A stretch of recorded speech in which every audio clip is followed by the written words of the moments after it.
आज की स्टोरी प्रेम नाम के व्यक्ति ने हमें भेजी है। तो चलिए बढ़ते हैं आज की कहानी की ओर। ये कहानी बिहार की है। प्रेम बताते हैं कि दरअसल प्रेम की बुआ की तबीयत बहुत ज़्यादा खराब होने के कारण प्रेम को उनके घर जाना पड़ रहा है और उनकी बुआ को पैसों की भी ज़रूरत थी। जिसके बाद प्रेम अपनी बुआ के पास जा रहा होता है। सुबह ही प्रेम के पिताजी कुछ पैसे देते हैं प्रेम को और बोलते हैं कि ले प्रेम, इन पैसों से तो अपनी बुआ की दवाई ले गई हो और तुझे ध्यान है ना, कल तेरा एग्ज़ाम भी है, तो शाम तक घर लौट आना। प्रेम के घर से उसकी बुआ के घर तक का सफ़र कुल 3 चरणों में पूरा होना था। पहला, प्रेम के घर से लेकर उसके डिपो तक का पैदल रास्ता। इसके बाद बस डिपो से ट्रेन तक का रास्ता और तीसरा, ट्रेन से बुआ के घर तक का रास्ता। जिसके बाद प्रेम अपनी बुआ के घर पहुंच जाता है और डॉक्टर को दिखाने के बाद बुआ को पैसे देकर ये बोलकर घर निकल जाता है कि अपना ख्याल रखना बुआ, मेरा कल एग्ज़ाम है तो मुझे निकलना पड़ेगा आज ही, अगली बार आऊँगा तो पक्का रुक कर जाऊँगा। इसके बाद प्रेम वापसी के लिए ट्रेन पकड़ता है और बस से अपने गांव के बस डिपो तक पहुंचता है। मगर अब तक काफ़ी ज़्यादा रात हो चुकी थी। दूर दूर तक कोई भी दिखाई नहीं दे रहा था। प्रेम के गांव तक का रास्ता बेहद डरावना हो चुका था। मगर प्रेम को घर तो जाना ही था, लिहाजा प्रेम अपने घर की ओर चल पड़ता है। कुछ दूरी के बाद प्रेम रास्ते में कब्रिस्तान को देखकर बेहद चौंक जाता है।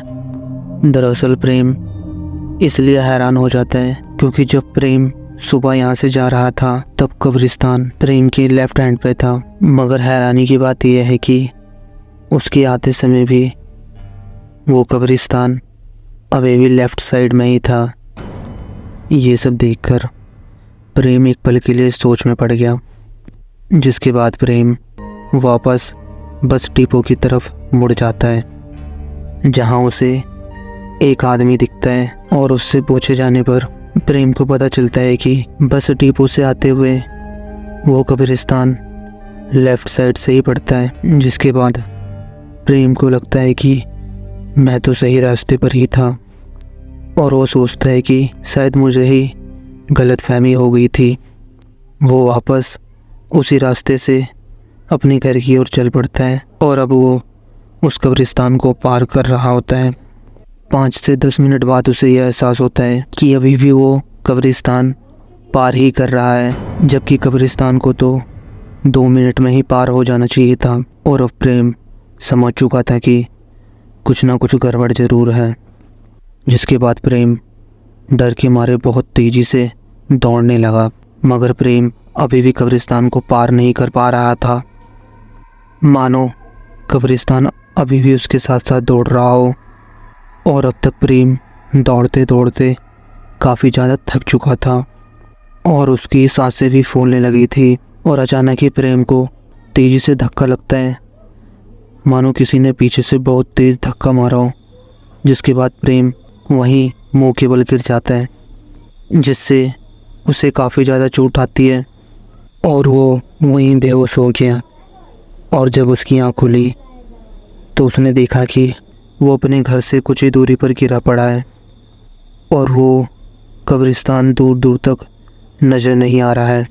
प्रेम को लगता है कि अब वो बच चुका है और वो उठने की कोशिश करने लगा, मगर उसे चोट लगने की वजह से वो उठ नहीं पा रहा था और अपने आप को घसीटते हुए घर की तरफ जाने लगा।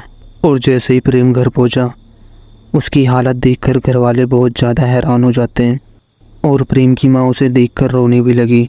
आनन फानन में ही प्रेम को आसपास के अस्पताल में भर्ती कराया गया, जहाँ इलाज के बाद डॉक्टर ने बताया कि अब घबराने की कोई बात नहीं है।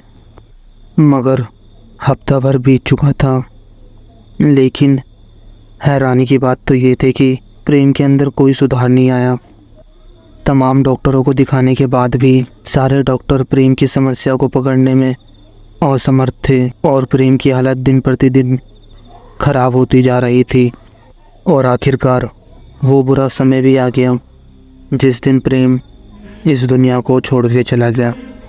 प्रेम की मौत से घर वाले बहुत ज़्यादा सदमे में थे। एक लौता बेटा होने के कारण उन्हें बहुत ही दुख हुआ और आज भी प्रेम के घर वाले यही सोचते हैं कि आखिर उस दिन प्रेम के साथ हुआ तो हुआ क्या। तो आज की वीडियो में सिर्फ इतना ही। आशा करता हूँ सभी को आज का वीडियो अच्छा लगा होगा। चैनल पर नए हो तो प्लीज़ सब्सक्राइब कीजिए। Thanks for watching.